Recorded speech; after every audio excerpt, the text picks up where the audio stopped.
네, 우리 계속해서 수요일 저녁 하나님을 경험하는 삶에 대해서 우리가 함께 말씀 나누고 있습니다. 오늘은 제8단원 당신의 인생을 하나님께로 조정하라. 이 8단원 가운데 세 번째 시간이죠. 순종은 비싼 값을 치르는 것. 순종은 비싼 값을 치르는 것. 이것에 대해서 여러분 말씀을 드리겠습니다. 자, 우리 계속해서 이 8단원에서 이제 주제가 뭡니까? 조정하는 거죠. 조정. 조정. 하나님이 우리에게 말씀하시면 그 말씀을 듣고 그 다음에 먼저 해야 될 일이 조정입니다. 자, 왜? 내가 지금 하나님이 원하시는 길의 그 방향이 아니라 다른 방향의 길을 우리가 가고 있는 것이죠.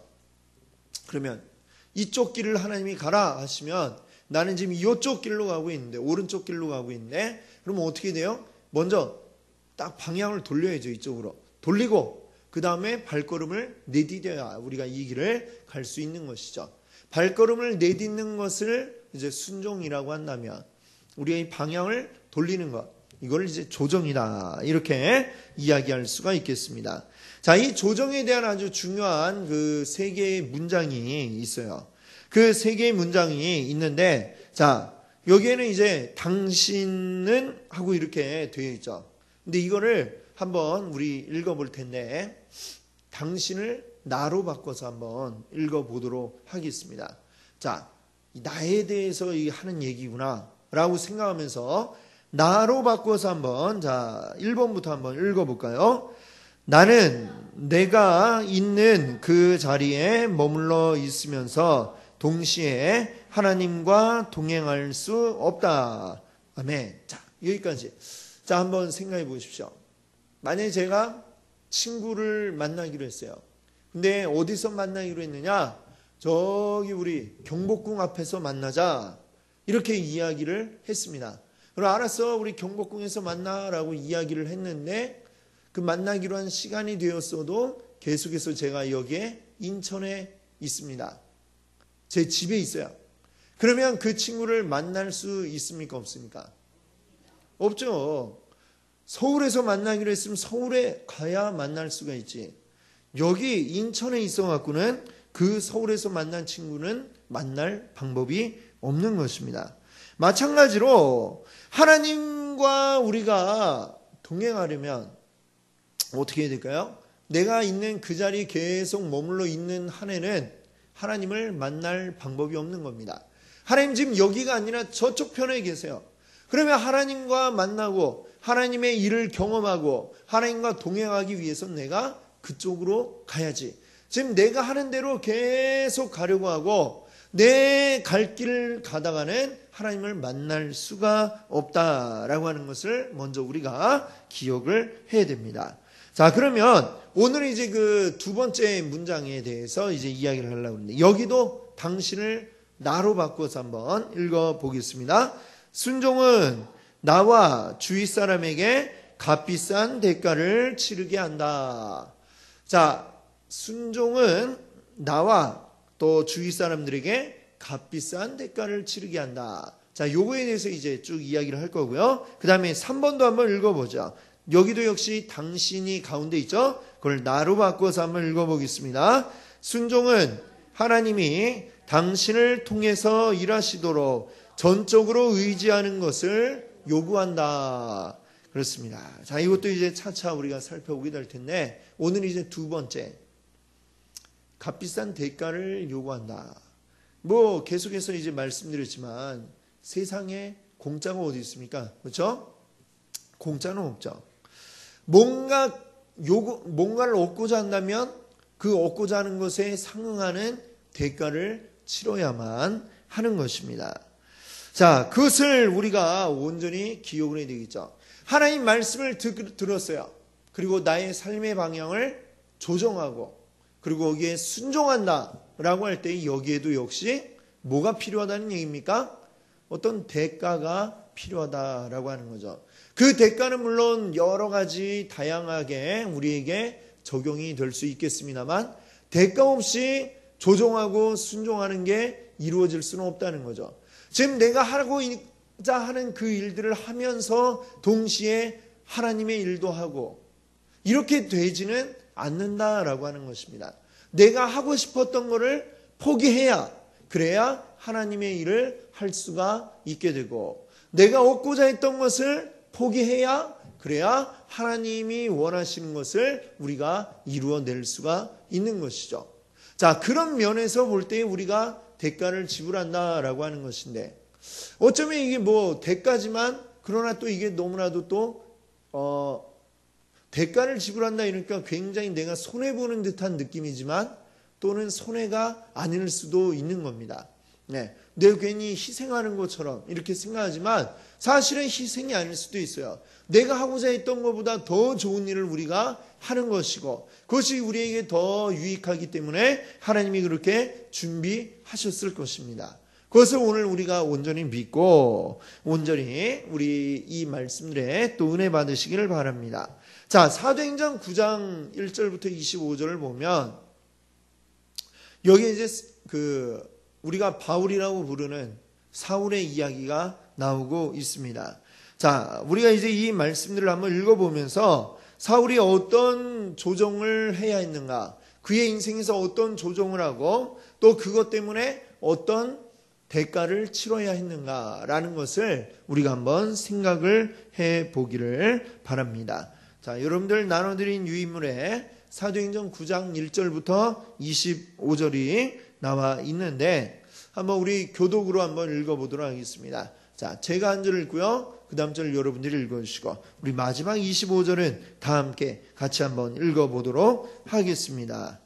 자, 1절부터 제가 먼저 읽겠습니다. 사울이 주의 제자들에게 대하여 여전히 위협과 살기가 등등하여 대제사장에게 가서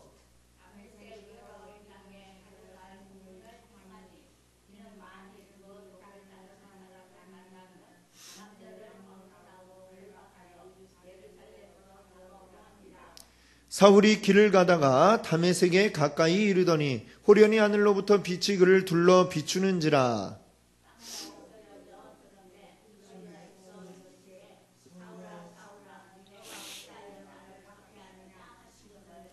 대답하되 주여 누구시니까? 이르시되 나는 내가 박해하는 예수라. 너는 일어나 시내로 들어가라. 내가 행할 것을 내게 이를 자가 있느니라 하시니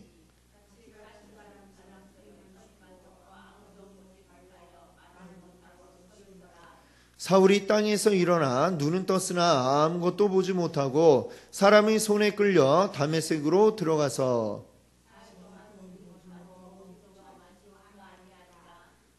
그때에 다메섹에 아나니아라는 제자가 있더니 주께서 환상 중에 불러 이르시되 아나니아야 하시거늘 대답하되 주여 내가 여기 있나이다 하니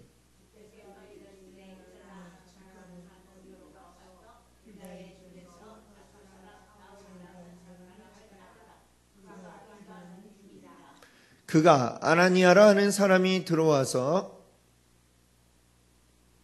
아니죠. 맞나요? 예.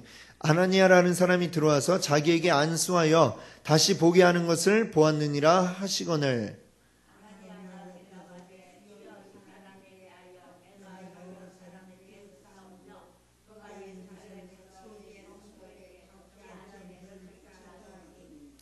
여기서도 주의 이름을 부르는 모든 사람을 결박할 권한을 대제사장들에게 받았나이다 하거늘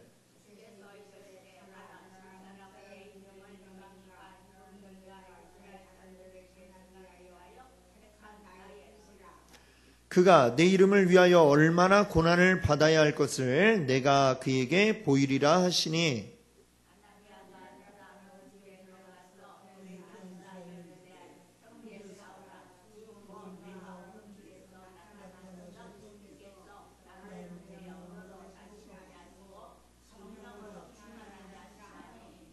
즉시 사울의 눈에 비늘 같은 것이 벗어져 다시 보게 된지라. 일어나 세례를 받고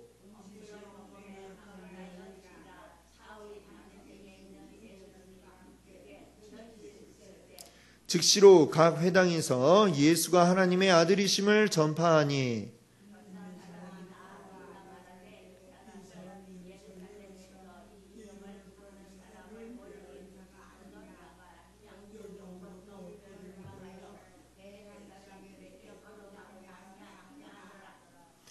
사울은 힘을 더 얻어 예수를 그리스도라 증언하여 다메섹에 사는 유대인들을 당혹하게 하니라.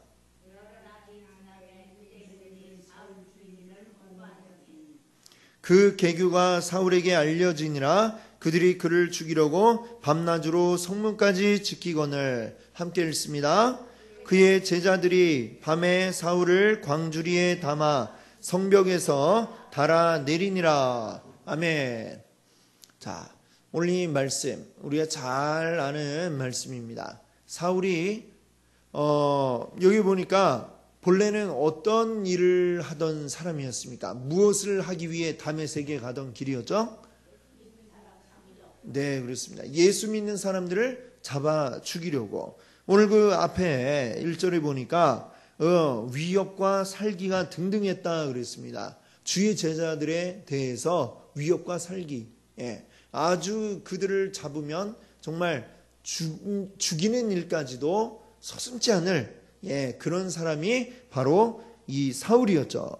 자, 그리고 그 일을 위해서 다메섹으로 가던 중이었습니다. 그러다가 주님의 말씀을 들었죠. 네가 왜 나를 핍박하느냐? 나는 내가 박해하는 예수라. 이 말씀을 듣고 이제 그 뒤에 바뀌어지게 됩니다. 깨달음이 있었죠. 이제 바로 예수 그리스도는 사람이 아니라 하나님의 아들이구나. 그걸 이제 그가 깨달은 겁니다. 그 뒤부터는 이제 바뀌어지기로 했죠. 하나님의 말씀을 듣고 나서 그 다음에 사울이 이제 조종을 하는데 어떻게 조종을 하게 됩니까? 어떻게 조종? 처음에는 예수 믿는 것을 핍박하고 잡아 죽이고 이런 일을 하다가 그 다음에는 이제 어떻게 바뀌어졌습니까? 조종하는데 어떤 방향으로 바뀌었죠? 그렇죠. 이제 하나님의 아들 그리스도다라고 이제 사람들에게 외치기 시작했습니다. 20절을 보니까 처음에 이제 그 눈이 보이질 않아가지고 기도하는 곳에 있다가 하나님께서 또 아나니아라는 사람을 보내서 이제 사울의 눈을 보게 다시 만들어 주시죠. 자, 움직일 수 있게 되고 먹을 것을 먹고 기력을 회복하니까 곧바로 어떻게 했느냐? 20절에 보니까요. 즉시로 각 회당에서 예수가 하나님의 아들이심을 전파하니. 참 너무나도 기가 막히죠. 사실은 이 사울을 고치러 왔던, 사울에게 기도하기 위해 왔던 아나니아도, 아나니아도 보면은 조종하는 일이 있었습니다. 그렇죠? 아나니아는 사울 같은 사람은 절대로 기도해 줄 필요가 없는 사람이라고 생각하고 있었습니다만, 하나님이 그는 바로 이제 내가 이제 그를 통해서 일을 하겠다. 그에게 안수 기도를 해주어라 라고 하는 말씀을 들을 때에 이 아나니아는 그렇게 가갖고 참 어떻게 보면 원수와도 같은 사람 아닙니까? 자기 동료들을 잡아 감옥에 가두고 또 죽이기도 하는 일을 했던 그 사람. 어제의 원수인데 가가지고 기도를 해라. 자, 뭐 비슷한 예로 우리 뭘 찾을 수 있을까요? 요나 같은 경우 어떻게 했죠? 요나에게 하나님이 어디로 가라 했습니까? 니느웨로 가라 하지 않았습니까? 근데 니느웨는 어디냐? 바로 이스라엘을 그렇게도 괴롭히는 아수르의 수도가 니느웨였습니다. 원수와도 같은 자들, 그들의 수도가 멸망을 하면 너무나도 기쁘고 좋은데 거기에 가서 이제 회개하라 이렇게 외치라고 하니까 별로 이렇게 요나는 가고 싶은 마음이 없었던 거죠. 그래서 그가 이제 반대쪽으로 가는 배를 탔던 일이 있습니다만, 이 아나니아는 하나님이 가라. 그러니까 내키지 않지만 그가 어떻게 했어요? 조종하고 순종해서 가서 기도해 주었고, 그 사울은 그때 눈이 다시 보여지게 되었고, 음식을 먹고 기력을 회복해서 하나님의 말씀을 전하고 예수가 바로 그리스도다 이렇게 외치는 자가 되었던 것이죠. 자, 이렇게 삶의 방향을 정반대 180도 다른 방향으로 돌렸습니다. 자, 그때에 어떤 일이 일어났나요? 거기에 매우 값비싼 대가를 지불해야만 했는데 어떤 대가를 지불해야 했습니까? 자, 23절에 보니까 이런 말씀이 있네요. 여러 날이 지나면 유대인들이 사울 죽이기를 공모하더니, 자, 뭐라 그래요? 사울이 이놈이 미쳤구나 이렇게 생각을 하고, 자, 이 자를 그대로 내버려 둘 수 없다. 자, 원래는 같은 편이었잖아요. 다른 유대인들이 사울과 같은 편이었는데, 그런데 배신했다 이렇게 생각을 하니까 그냥 살려둘 수가 없는 거죠. 오히려 자기와 뜻을 같이 함께 하던 자가 반대쪽으로 전향을 해가지고 예수를 그리스도라고 전하고 있으니까 더 위험한 자가 된 거죠. 그래서 이 유대인들이 사울을 죽이기로 공모했습니다. 자, 어떤 대가를 지불한 거예요? 사울은 자기 목숨이 위협받는 그 상황으로 자기를 몰아넣게 된 것입니다. 그래서 그 성에서 빠져나오는데, 이 다메섹 성에서 빠져나오는데 그냥 문으로 걸어 나올 수도 없어가지고 25절을 보니까 어떻게 했다고 그러죠? 제자들이 밤에 사울을 광주리에 담아서 성벽에 달아내렸다. 자, 성벽에 난 그 창문으로 제자들이 이제 줄을 붙잡고, 사울은 광주리에 탁 올라타고 막 이렇게 내려갔고, 그렇게 문도 아니라 창문으로 줄 타고 내려와서 도망을 해야 할 정도로 굉장히 신변의 위협을 느끼게 된 것이죠. 자, 이것이 바로 바울이 지불했던 그의 대가입니다. 하나님의 말씀을 따를 때에 생명의 위협으로부터 굉장히 생명의 위협을 받아야 되는 그러한 값비싼 대가를 지불했던 것이죠. 자, 뒤에 넘겨보시면은 고린도후서 11장에 보시면요, 바울이 예수님을 믿고 순종한 이유로 여러 가지로 지불했던 그 값에 대해서 이야기하고 있는 것을 우리가 볼 수가 있습니다. 자, 고린도후서 11장 23절부터 33절 말씀인데, 자, 여기도 한번 우리 교독으로 한번 읽어보도록 하겠습니다. 23절부터 제가 먼저 읽겠습니다. 그들이 그리스도의 일꾼이냐 정신없는 말을 하거니와 나는 더욱 그러하도다. 내가 수고를 넘치도록 하고 옥에 갇히기도 더 많이 하고 매도 수없이 맞고 여러 번 죽을 뻔하였으니,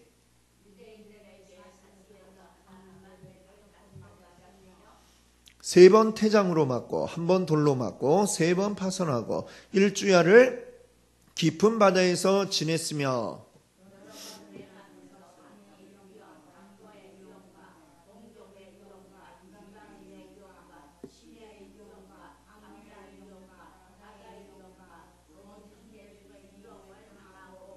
또 수고하며 애쓰고 여러 번 자지 못하고 줄이며 목마르고 여러 번 굶고 춥고 헐벗었노라.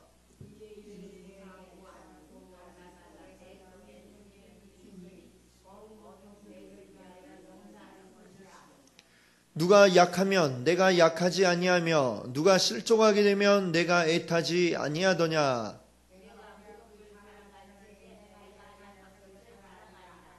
주 예수의 아버지 영원히 찬송할 하나님이 내가 거짓말 아니하는 것을 아시느니라.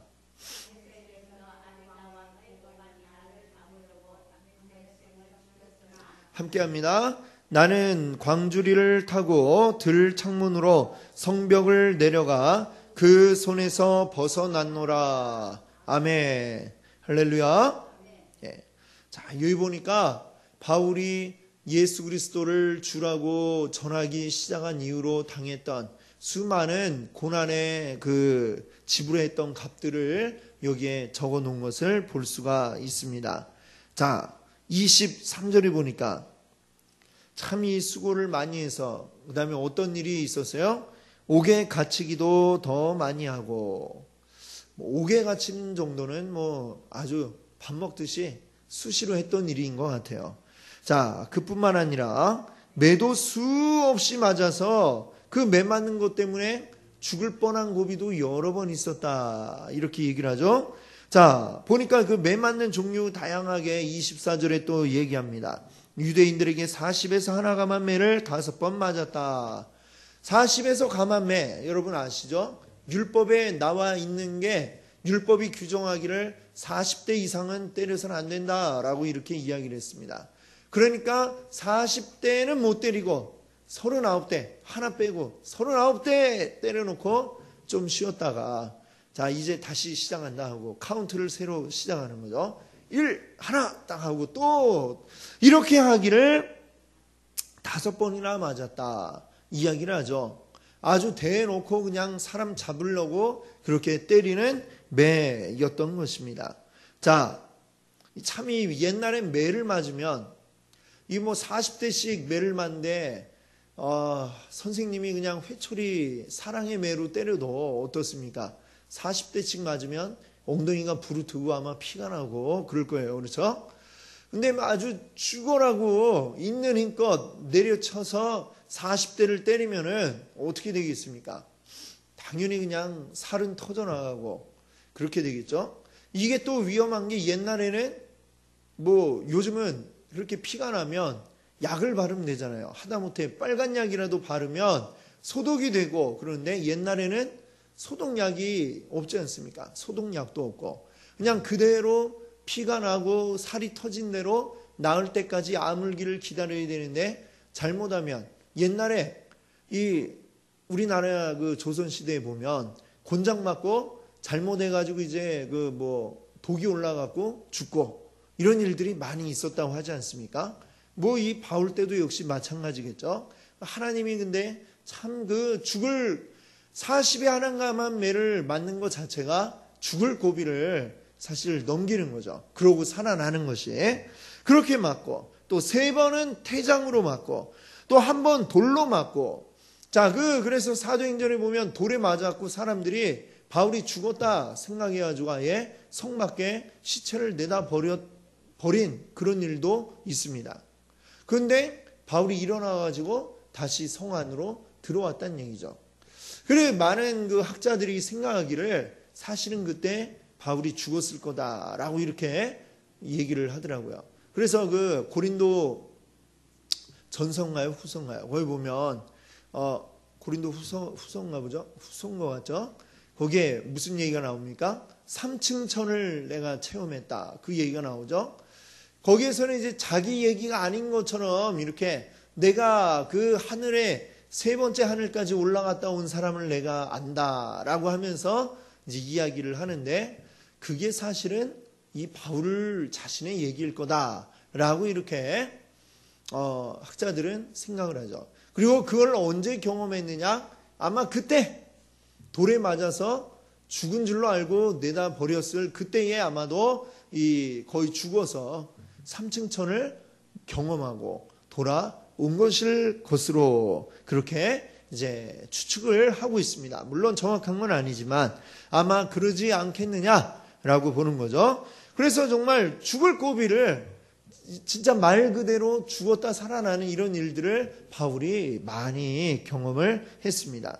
그뿐만 아니라 배를 타고 그 다른 지역으로 가서 복음을 전하고 하면서 이제 어떤 일이 생겨요? 배를 타고 가는데 배가 파손하는 일이 있고 배가 파손하는 바람에 일주일을 계속해서 그 바다 한가운데 망망대해 가운데 떠 있는 그냥 정말 누군가 와서 구해주지 않으면 죽을 수밖에 없는 이런 상황도 여러 차례 지냈다 이렇게 이야기하죠. 또 여행하면서 내륙 지방을 다닐 때는 강의 위험도 있고 또 강도의 위험과 동족의 위험과 위방인의 위험 또 신의 위험과 광야의 위험과 바다의 위험과 거짓 형제 중의 위험을 당했다 이렇게 얘기를 하죠.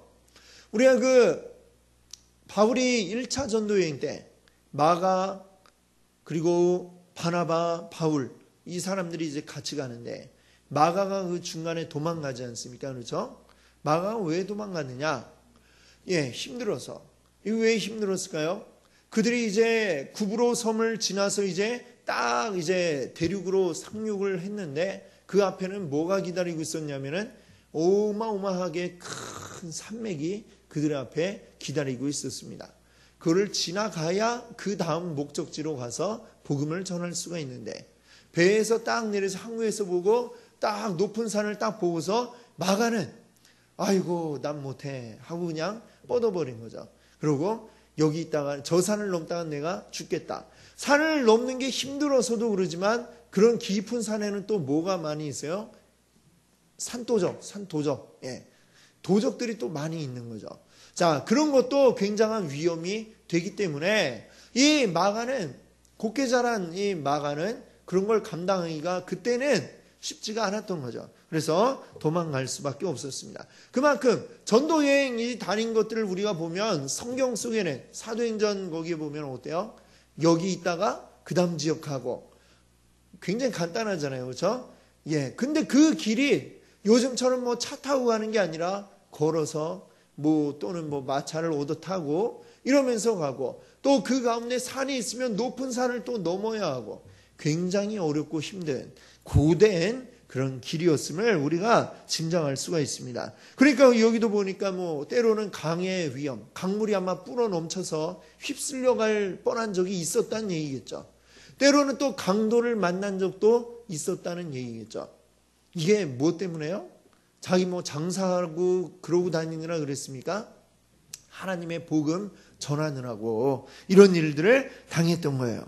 자, 그뿐만 아니라 동족의 위험, 같은 유대인들이 더 이 바울을 위협하고 목숨을 노리고 내가 바울이 죽기 전에는 내가 음식을 먹지 않겠다 이렇게 이야기하는 사람들이 있었다는 것이죠. 그 정도로 아주 바울 죽이는 걸 사명으로 하는 사람들이 늘 기다리고 있고 바울이 나타나기만 기다린 자들이 있었습니다.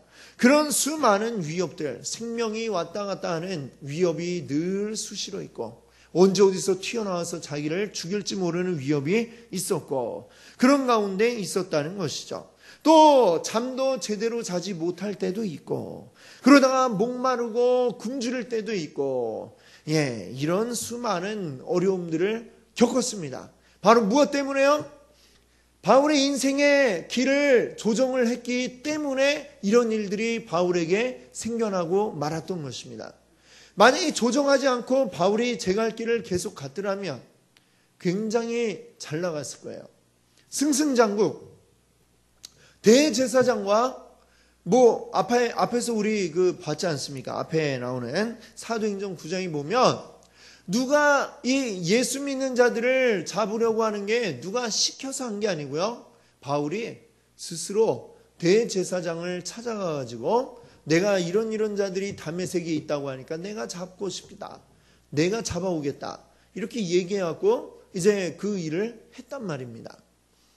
그만큼 열정이 있는 사람이고 우리가 알듯이 바울에게는 굉장한 어떤 학벌도 굉장히 최고의 학벌이 있었고요. 그리고 그 산헤드린 의회의 의원이었고요.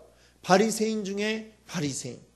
가진 거는 정말 다 가지고 있는, 쉽게 요즘 말로 하면 그런 사람 뭐라고 그럽니까? 엄친아. 엄친아 아시죠? 엄마 친구 아들.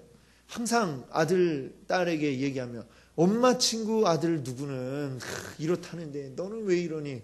하고 얘기하는 그 엄친아 있잖아요. 바울이 바로 그런 자였어요.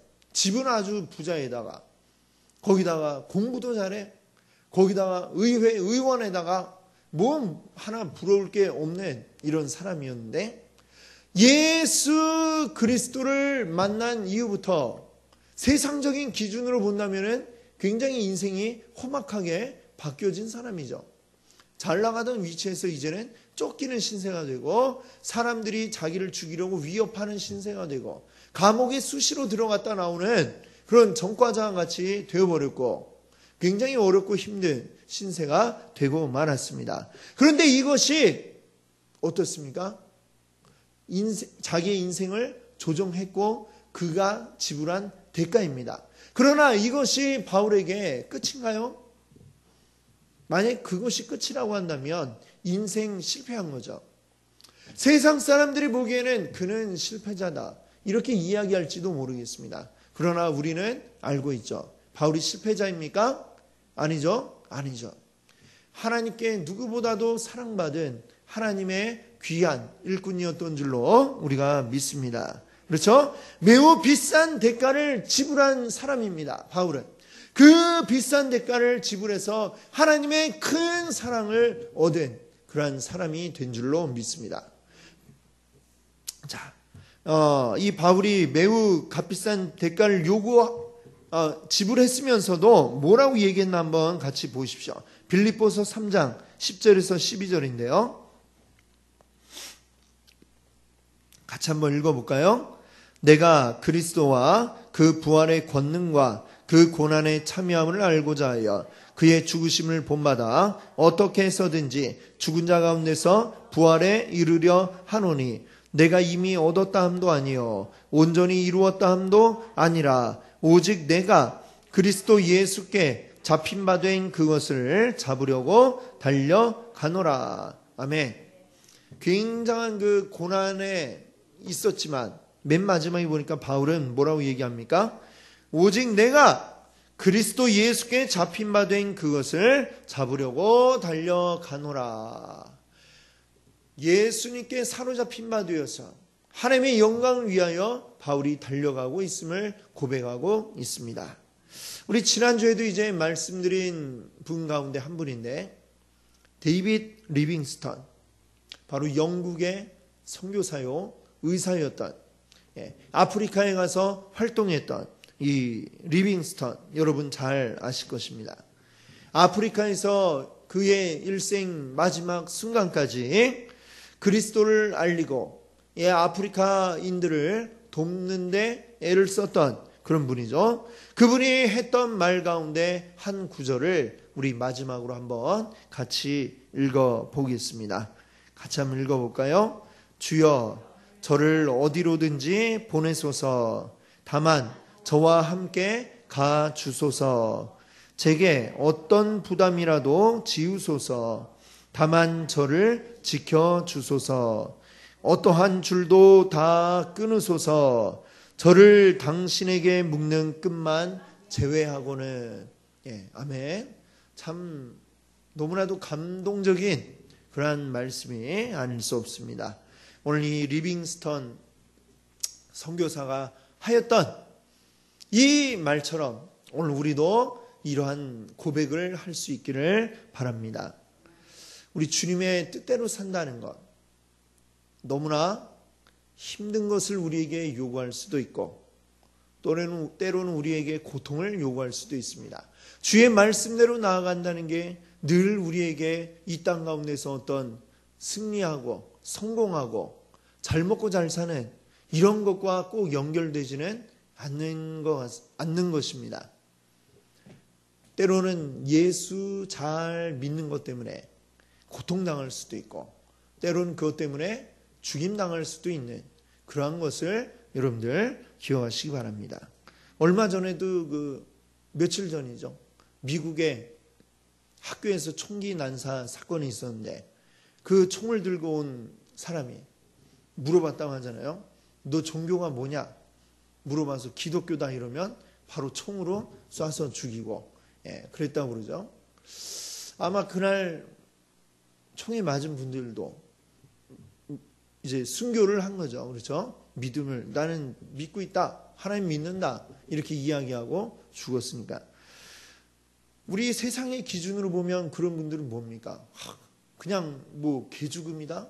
이렇게 이야기할지도 모르겠습니다. 그러나 하나님 보시기에는 그러나 이름 없이 참 아깝게 그렇게 죽어갔지만 또 그 죽음 하나님 보시기에는 또 영광스럽고 큰 대가를 지불한 그러한 삶으로 기억이 될 줄로 믿습니다. 오늘 우리도 언제 어디서나 참 하나님 앞에 기꺼이 어떤 대가라도 지불할 수 있는 그런 믿음이 우리에게 있기를 바랍니다. 그 믿음을 날마다 우리에게 주시기를 우리 소망하면서 우리 하나님 말씀에 순종하시는 여러분 되시기를 바랍니다. 기도하겠습니다.